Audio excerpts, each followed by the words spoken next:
E aí galera, tudo bom? Mais uma aula aqui do professor Barromeu. Essa aula, gente, é especificamente para o terceiro ano, né? A terceira série. Então, são as duas salas, sala 300 e 301.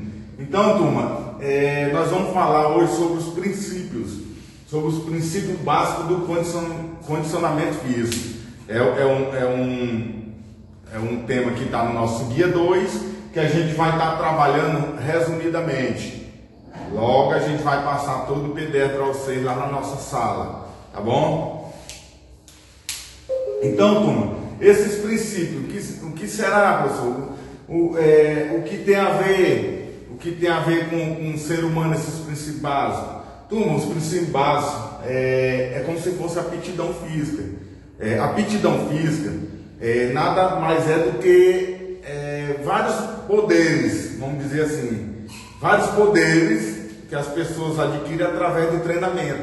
Então são várias, temos a natação, temos o handebol, temos as lutas, o esporte em si, basquetebol, futebol, treinamento em academia. Então todos esses treinamentos é adquirido os princípios, né? A aptidão física, que a gente vai ver agora. Aí, turma, nós temos, o princípio básico do condicionamento físico. Um bom programa de exercício também refere com um programa de condicionamento físico deve incluir todos os componentes básicos da aptidão física. Turma, aptidão física como eu acabei de falar para vocês, é como se fosse superpoderes que o ser humano adquire através do treinamento. Então, para que esses superpoderes são absorvidos pelo ser humano, nós temos várias características. Acabei de falar para vocês, em termos de treinamento, ao ar livre, academia, clubes, etc., em casa. E aí, relaciona a saúde, então quer dizer a resistência cardiorrespiratória, a flexibilidade, a força e resistência muscular e a composição corporal. Então, aqui é como se fosse superpoderes que nós estamos adquirindo através desse treinamento. Então, a aptidão física é relacionada mais a isso, capacidades que vocês vão adquirir. E aí, turma, nós temos aí, como eu já falei no slide anterior, nós temos a academia, onde se proporciona diversas capacidades físicas. Força, resistência, equilíbrio, flexibilidade. Então tudo isso é adquirido com treinamento de academia. Quando se fala em flexibilidade, o Pilates também trabalha muito a questão do aumento da amplitude do movimento. Então é trabalhado também bastante no Pilates. Então, turma, nós temos aqui aulas em clubes, aulas em salas, ao ar livre, que é o caso da caminhada, a corrida, exercícios simplificados, daquele do dia a dia. Então, todos eles são caracterizados como aptidão física, caracterizado através do treinamento. E aí nós temos, para que um programa de exercício seja eficaz e seguro, precisa ser planejado e observar certos princípios básicos derivados dos estudos científicos do treinamento esportivo moderno, particularmente da fisiologia do exercício, né? Então, o que pode e deve ser feito por um profissional de educação física, capacitado e responsável. Então, turma, para mim chegar a esse treinamento para o indivíduo, eu tenho que ter todas essas características, porque a maioria das vezes a pessoa observa, um profissional ou não profissional, ele observa um vídeo nas redes sociais e vai querer passar para o indivíduo. Só que às vezes ele não está preocupado com a questão da postura do indivíduo. Então você tem que ir além desse vídeo, com estudos científicos, com referências científicas, para tentar passar o treinamento adequado para o seu cliente.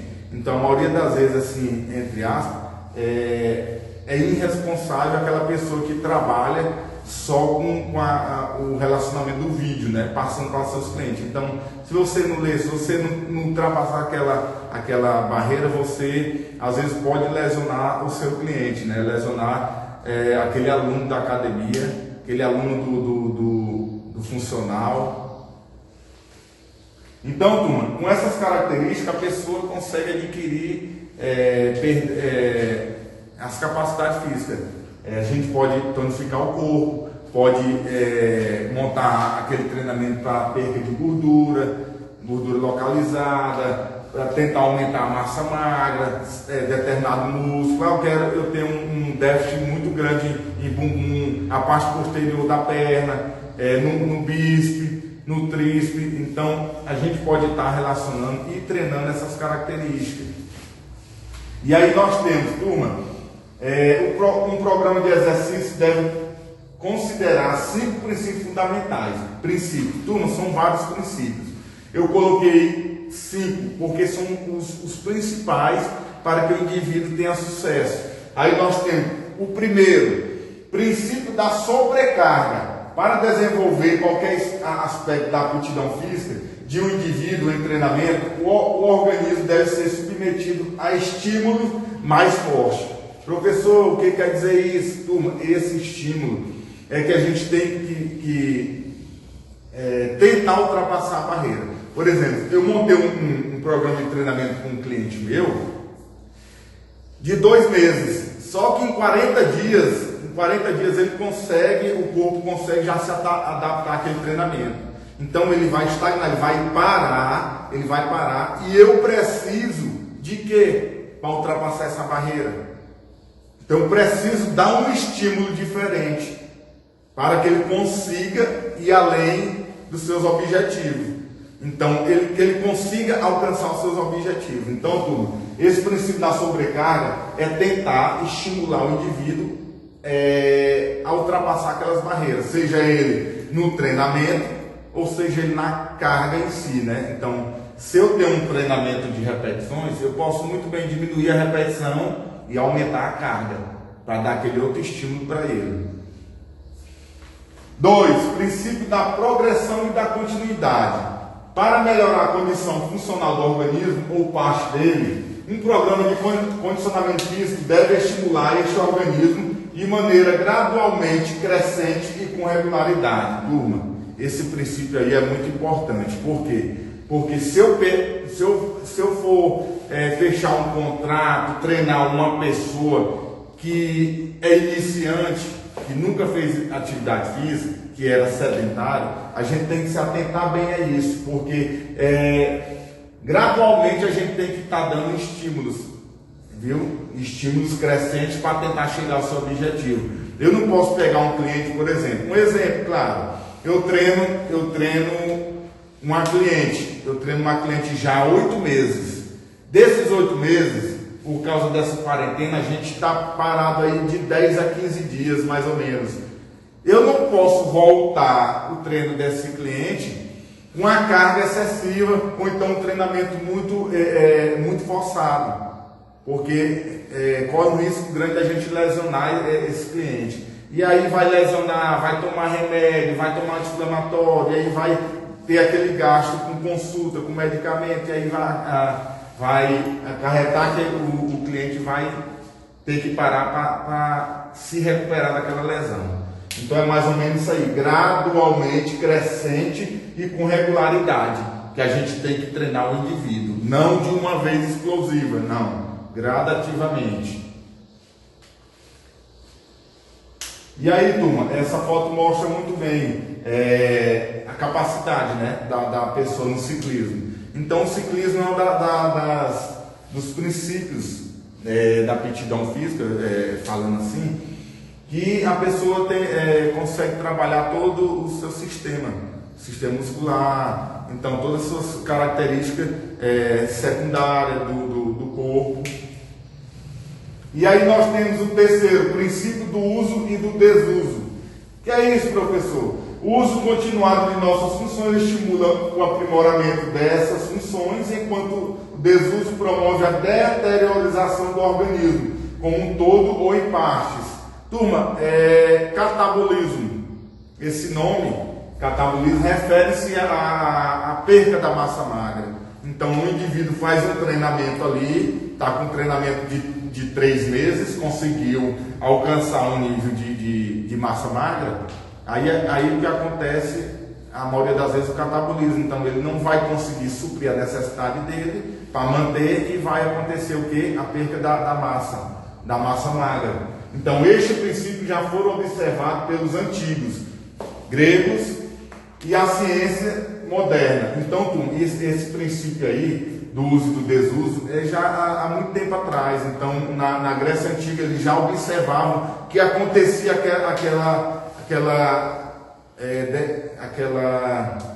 aquele catabolismo atualmente hoje, né? Então, eles já observavam que existia aquela quebra, aquela perca da massa magra. E o quarto, princípio da especificidade. O desenvolvimento específico de cada componente da aptidão física, lembrando bem, a aptidão física é produzido por tipos específicos de atividade física. Então, para mim caracterizar os superpoderes que eu falei, adquiridos na capacidade física, eu tenho que relacionar vários tipos de treinamento.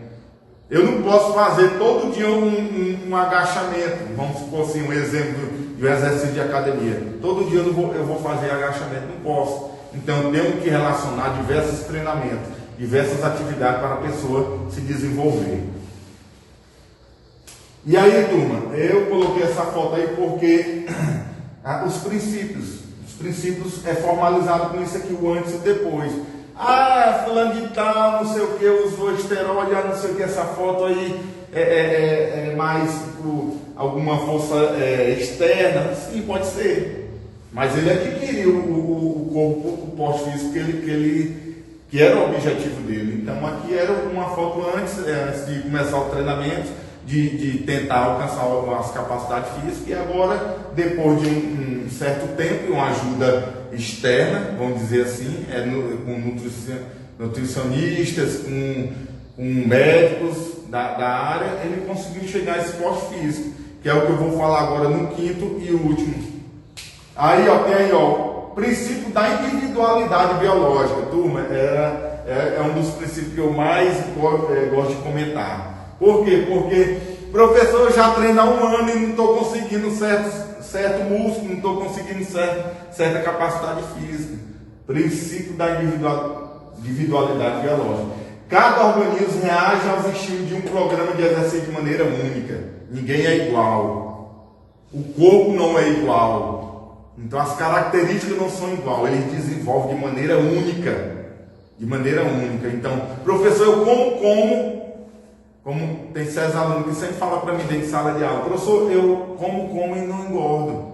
Então está relacionado ao metabolismo, à genética, o biológico da pessoa, as características de metabolismo. Então isso tudo aí, adaptação ao treinamento depende da idade do indivíduo, um dos fatores, idade do indivíduo, do grau de obesidade, se aquela pessoa for obesa, dos hábitos de repouso e sono, da nutrição, da existência de doenças. Então, turma, essas características aí é muito relativo. Por quê? Porque ninguém é igual a ninguém. Então, o desenvolvimento é totalmente diferente. Então, cada um vai desenvolver de forma. Eu estou treinando um programa de treinamento com um amigo. Daqui 1 ano a gente vai ver as características, quem aumentou mais, quem não aumentou. É lógico que tem um que vai aumentar mais do que o outro, um vai desenvolver mais do que o outro. Então, a individualidade biológica. Então, turma, para finalizar nossa aula aqui para vocês, do segundo guia, eu coloquei essa noção porque essa quando eu falo ajuda externa, suplementação. Professor, eu posso tomar suplementação? Desde que você se consulte com um médico e um nutricionista para relacionar qual é o tipo de suplementação que o seu corpo está precisando. Então, com um programa de treinamento, pegar o cano aqui, com um programa de treinamento, isso pode se tornar isso. Então, o indivíduo com certeza pode chegar ao seu objetivo principal. que é tonificar o músculo, tonificar o corpo. Então tá aqui. Mas antes de tudo isso, você tem que passar pela avaliação física, passar por uma avaliação nutricional, avaliação com o médico para saber quais são as características. Então, turma, valeu aí, essa aula aí já vai estar disponível para vocês, em PDF também, lá na nossa sala. Queria agradecer, e é isso aí. Valeu, galera!